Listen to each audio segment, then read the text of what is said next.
At ito na po guys ang aking baked macaroni. Hello everyone! Welcome po muli sa aking channel. At ngayon naman guys ay isi-share ko sa inyo ang pagluto ng masarap na at creamy na baked macaroni. So ito guys ang aking mga sangkap. Meron akong minced pork, macaroni, sausage. Pwede naman po guys ang hotdog. Yan po kasi ang available ko dito. Kaya yun na lang gagamitin ko. Tapos brown sugar, cheese, pork cube, onions, garlic, bell pepper, flour, butter, salt, ground black pepper, tomato paste, all-purpose cream, at fresh milk. Pwede rin man po ang evap milk. At tapos gagamitin tayo mamaya guys ng tubig at mantika. So tara na guys, samahan niyo ako at magluluto na tayo ng katakam-takap ng baked macaroni. At ito na guys, nakapagpakulo na ako ng tubig. So lagyan na natin ito ng konting salt. Tapos konting mantika para hindi magdikit-dikit ang ating macaroni. And then ibubasin natin dito ang ating macaroni.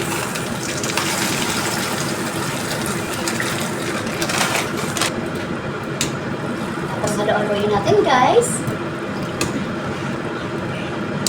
Tatakpan muna natin at lutuin ito ng 8 minutes. Depende po yan sa macaroni na inyong niloloto. So ito na guys. Luto ng ating macaroni. So hamuin na lang natin ito guys at lagay sa malamig na tubig para hindi sila magdikit-dikit. Ito na guys. Magigisa na tayo ng ating minced pork. So naglagay na ako ng oil. Sunod na natin ang ating onion.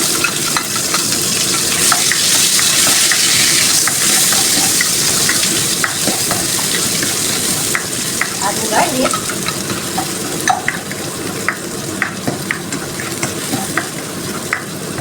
At ang ating minced pork.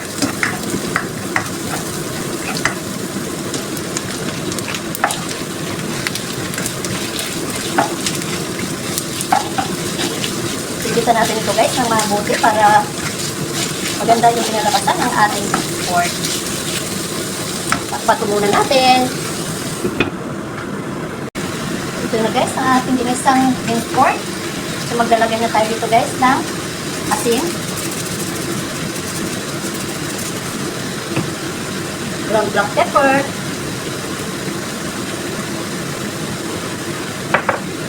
at ang ating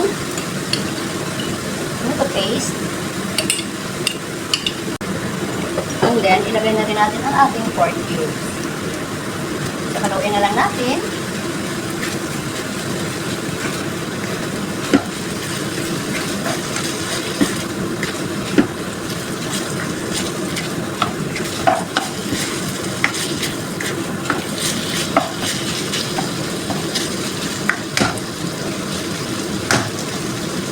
Takpan muna natin saglit. Ito na guys, nagisa na natin ang ating minced pork na may mga baking pieces. So, pwede na tayo maglagay ng tubig.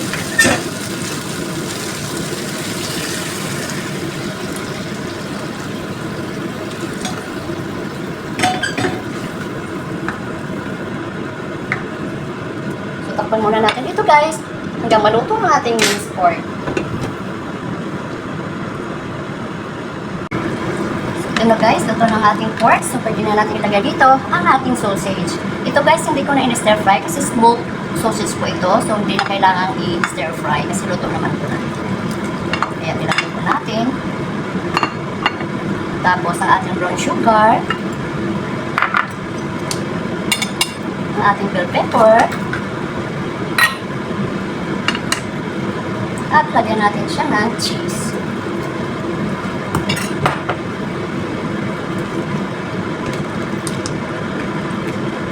So, lutuin po natin ito guys na mga 5 minutes. Ilagay na rin natin ang ating slurry. Gamit ako guys ng cornstarch para sa slurry natin para mas malapot yung ating minced pork. So, takpan mo na ulit natin hanggang magluto ng gusto ang ating sausage. So, ito na guys ang ating sausage, luto na. So, tikman muna natin ito guys bago tayo maglagay ng ating macaroni. Kulang guys ang aking salt, hindi lang po guys. Tsaka ang aking ground black pepper. Ayan.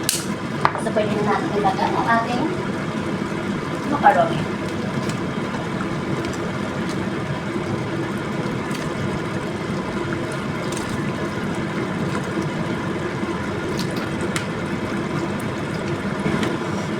Guys, luto na ang ating macaroni. Pwede na natin itong ilipat sa ating baking tray. Ito na guys, nalalagay na natin sa ating baking tray.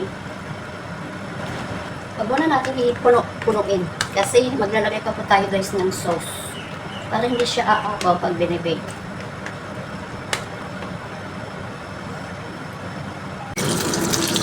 At naman guys, nagluluto tayo ng ating cream sauce.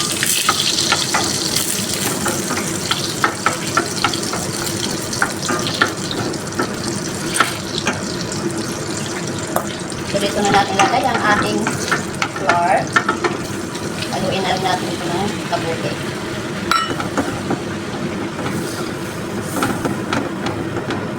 Kailangan guys, mahina ang apoy para hindi masunog ang ating butter.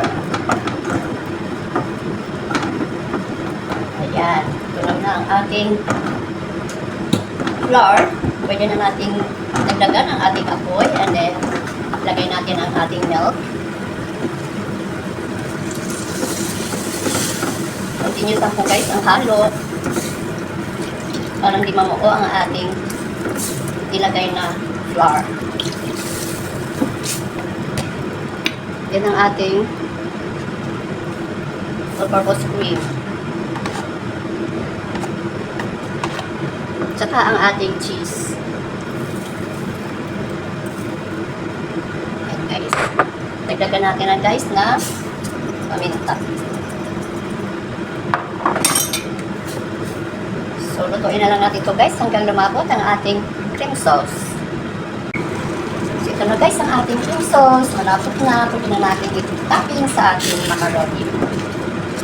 Pwede na natin apoy. Yan guys, malapot na malapot. Yan ang consistency na ating hinahanap sa ating cream sauce sa baked macaroni.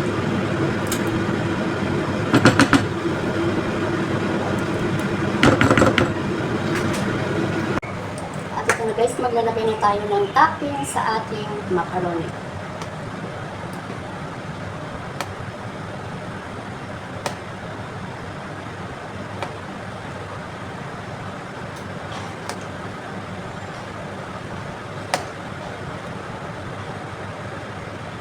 Kailangan guys, malagyan lahat ito sa ibabaw ng toppings para masarap ang ating baked mac.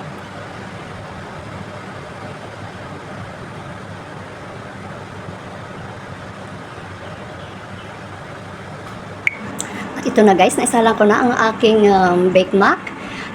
Nakakagawa ako guys ng dalawang tray. So, i-bake ko lang ito ng 20 minutes or hanggang magkaroon siya ng konting brown ang kanyang cream sauce para mas masarap.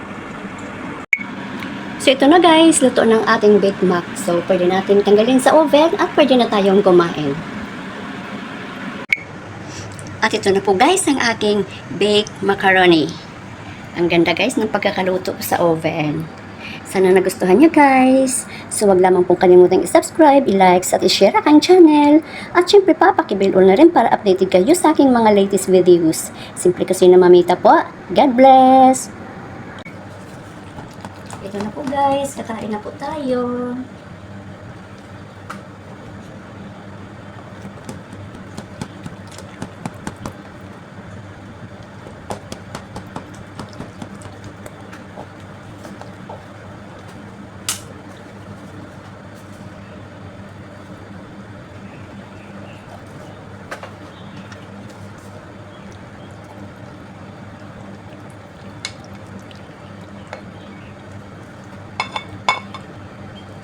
Kain na guys. Kain na tayo guys.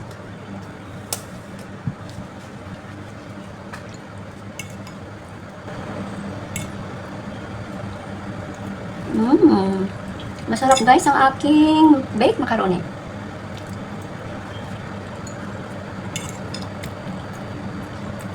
Thank you for watching.